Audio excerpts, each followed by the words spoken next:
Life with me থেকে বলছি। আশা করি সকলেই ভালো আছেন। আল্লাহর অশেষ রহমতে আমি আমার পরিবার পরিজন নিয়ে ভালো আছি, আলহামদুলিল্লাহ। আল্লাহ তাআলা মানুষকে ভোগ করার জন্য অসংখ্য নিয়ামত দান করেছেন।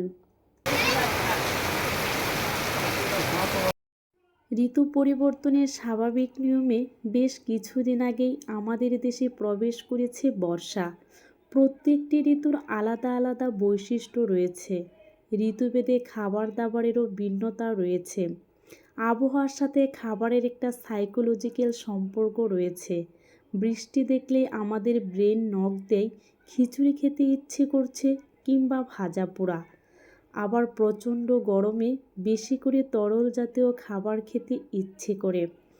আজ এই বৃষ্টির দিনে দোয়াঠা গরম ভাতের সাথে শুকনো পাট পাতা ভাজি খেতে আচ্ছা করে মন চাইছে। আমাদের ময়মনসিংহ অঞ্চলের মানুষের অত্যন্ত প্রিয় একটি খাবার শুকনো পাট পাতা ভাজি। এই ভরসায় আমার আশেপাশের প্রত্যেকটি ঘর থেকে প্রায় শুকনো পাট পাতা ভাজির ঘ্রাণ ভেসে আসে।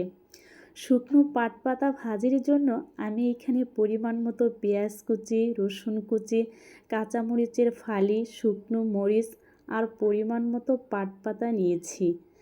আমি রান্নার জন্য এই কড়াইটা নিয়েছি। আমি রান্নাটা অফলাইনে করে নিব। এই তো পাট পাতা ভাজি রেডি। দেখতেই পাচ্ছেন কতটা লোভনীয় হয়েছে।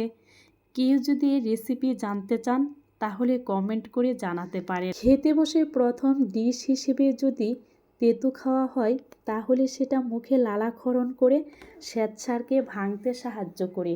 এতে হজমেরও সুবিধা হয়, লিভারও ভালো থাকে। পাট শাকে প্রচুর পরিমাণে vitamin, calcium, potassium, sodium, magnesium, protein, lipid ইত্যাদি থাকে।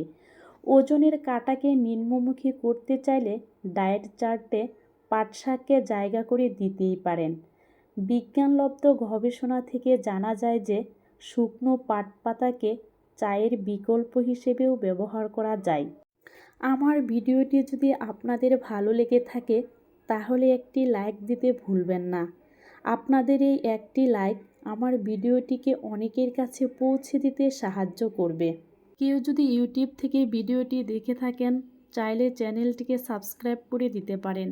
আর কেউ যদি আমার ভিডিওটি ফেসবুক পেজ থেকে দেখে থাকেন চাইলে পেজটিকে ফলো দিতে পারেন। ধন্যবাদ সবাইকে।